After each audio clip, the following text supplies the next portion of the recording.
Hey friends, it's the theme Parker here, and we have some very exciting news coming out of Universal Orlando. With today's announcement, we now know all of the houses, all of the scare zones, all of the street experiences, and all of the shows that are going to be at Halloween Horror Nights 35 at Universal Orlando this year.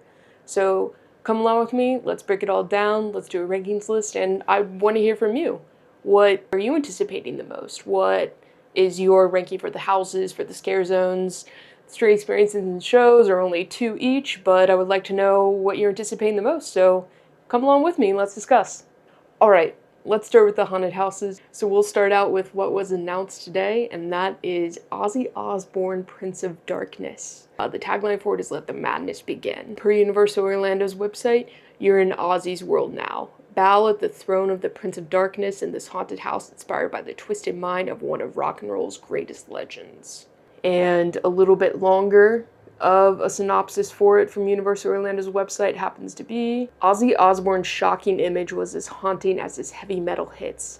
Now you'll enter the Prince of Darkness's kingdom where music and mayhem collide, and everything's gone off the rails.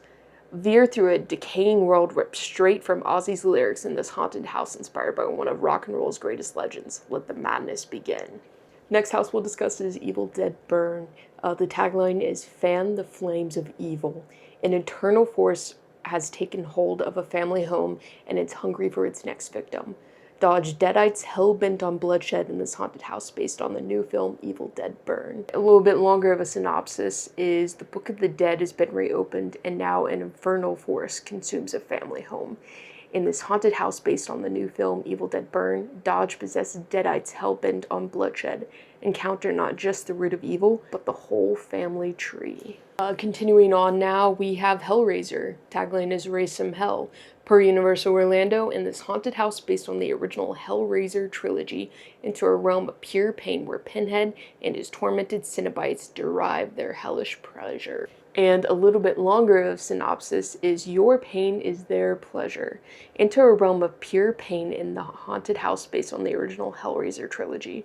You'll journey through the depths of hell and bear witness to Pinhead and the Cenobites' nightmarish rituals, and hope you don't get trapped in your own. Continuing on here, we next have Stranger Things 5, the final chapter. Join the Hawkins gang for one last adventure. Try to survive an army of Demogorgons, face the Mind Flayer, and defeat Vecna once and for all in this haunted house based on Stranger Things 5. It's Hawkins' last stand. The Upside Down is invading Hawkins, and this time no one's safe. In this haunted house based on the final season of Stranger Things, join the gang and Hawkins for one last adventure as you try to survive Demogorgons and the Mind Flayer. Will you defeat Vecna once and for all? And we'll round this off with the last IP house, which happens to be Sinners. You're in for one bluesy bloodbath. It's opening night at the Smokestack Twins juke joint, but the blues become red when a hive mind of bloodthirsty vampires crashes the party in this haunted house based on the original film Sinners. In 1930s Mississippi, libations flow freely and guitar screams fill the air at the Smokestack Twins juke joint, but the blues become red when Remick's troupe of bloodthirsty vampires crash the party and test blood's true bonds as you brave this terrifying haunted house based on the award-winning original horror film Sinners. So that marks our IP houses. We're next going to go over the 5 original houses you will see at HHN 35 this year. We'll first start with Jack and Oddfellows, Chaos and Control. The forces of horror collide. Horror icons are just born, they're made. Discover the unholy origins of Jack the Clown and enter Dr. Oddfellow's universe as the two pit chaos versus control in this showdown decades in the making. Next up we have Cybergoria. Immortality comes at a cost. Awaken thousands of years in the future in this haunted house and brave a cold world driven by machines with a singular goal: to make you live forever, even if it kills you. Next we have Invasion, Alien Abduction.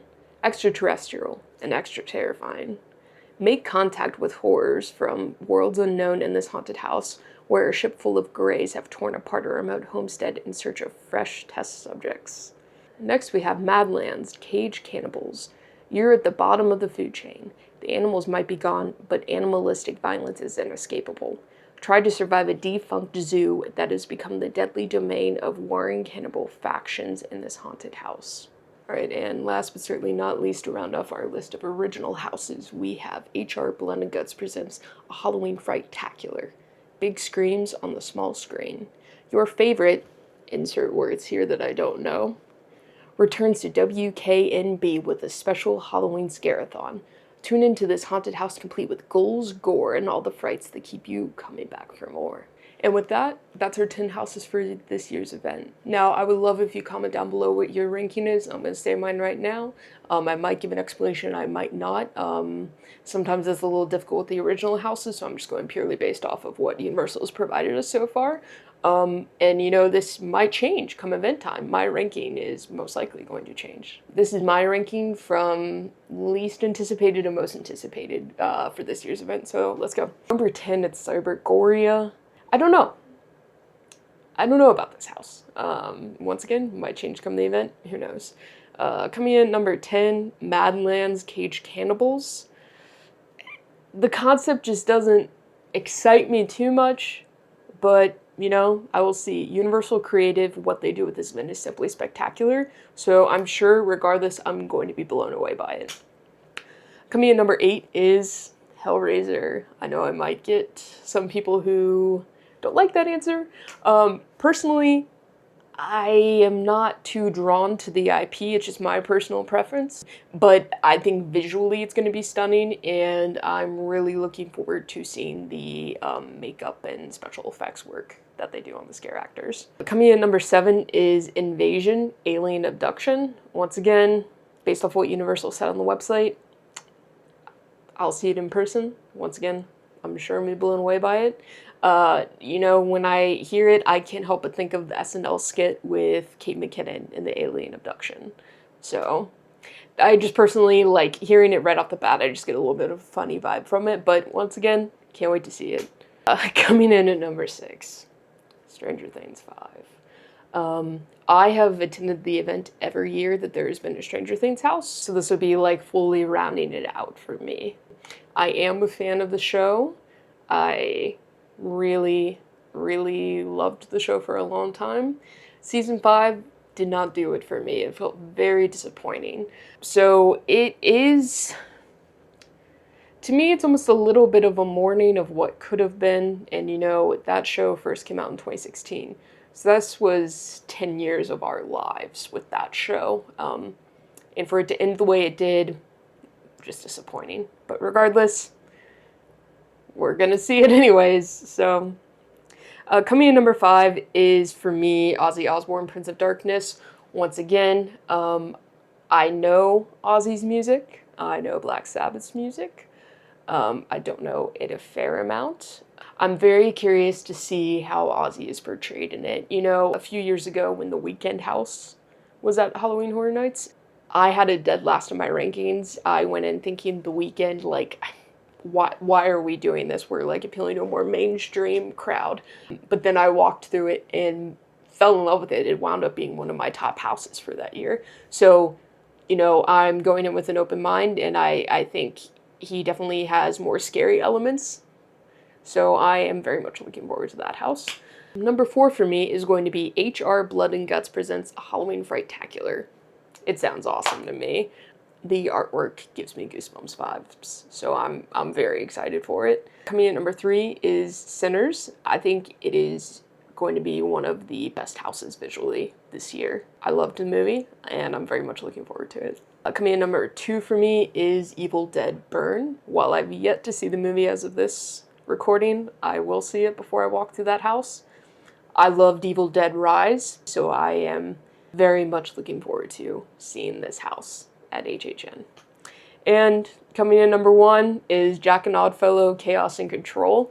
It sounds awesome. I can't wait to see it. I loved the introduction of Dr. Oddfellow a few years ago at Horror Nights. I loved the scare zone in the house. I love Jack. I'm very much looking forward to it. Anyways, there's my list, but please let me know in the comments. What are your house rankings for the year? What do you disagree with? What do you agree with? What are you most looking forward to? Up next, we have the scare zones that you should see at HHN 35 in Universal Orlando. We'll first start with the Infernal Carnival of Nightmares. Jack and Dr. Oddfellow invite you to step right up and see what horrors hide in every shadow at a sinister spectacle decades in the making. Up next, we have the Sideshow of Decay. Cindy's time has come. With Dr. Oddfellow's dark sorcery, she opened a portal in the carnival's junkyard, using it to resurrect decayed nightmares from the past that are back to haunt you. Coming in at number 3, we have Fort Nightmares. Trudge through this scare zone and brace for the storm because there's no telling what horrors lie. Rounding out our scare zones is Downtown Clowntown.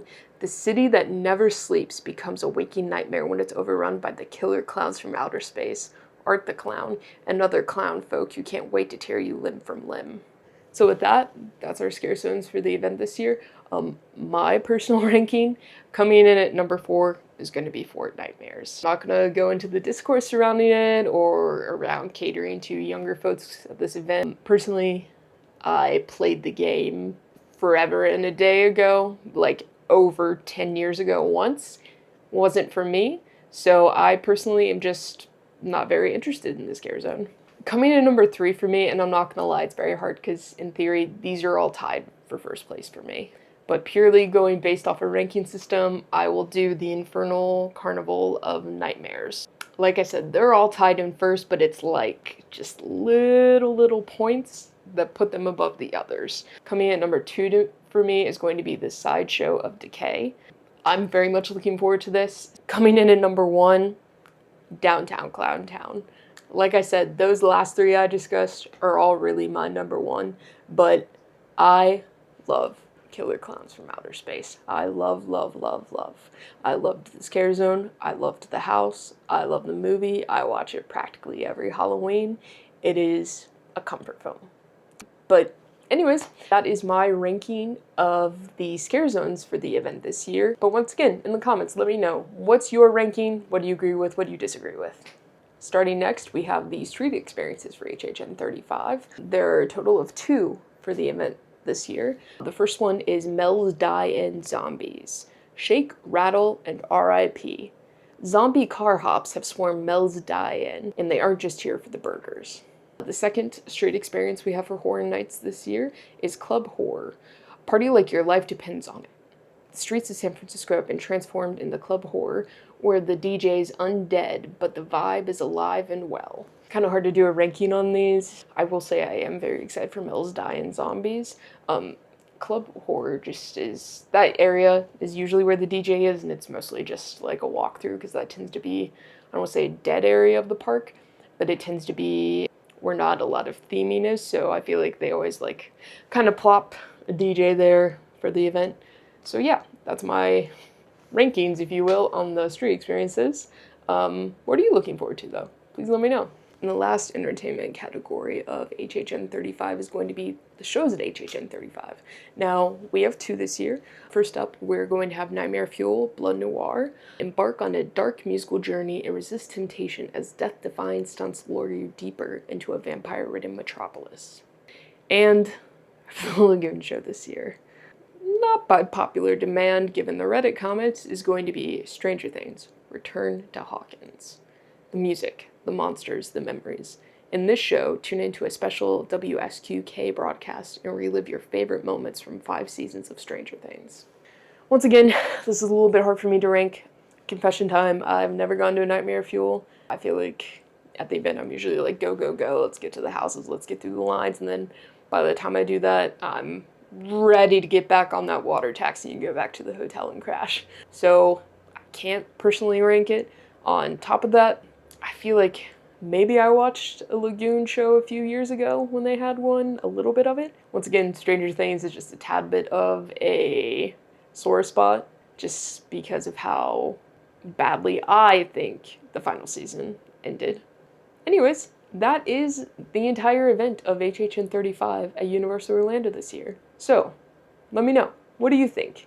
Give me all your rankings, give me all your comments. Let me know, what do you agree with, what do you disagree with? Lastly, a little bit about me. I am the theme parker. As I mentioned at the beginning of this video, I am an out-of-state pass holder. I have been going to this event every year since 2018. I love the lore, like I mentioned. I love what Universal Creative is able to do year in and year out. It is truly breathtaking what they can do at this event, and I'm very much looking forward to it again this year. So, with that, I'm going to say so long, friends.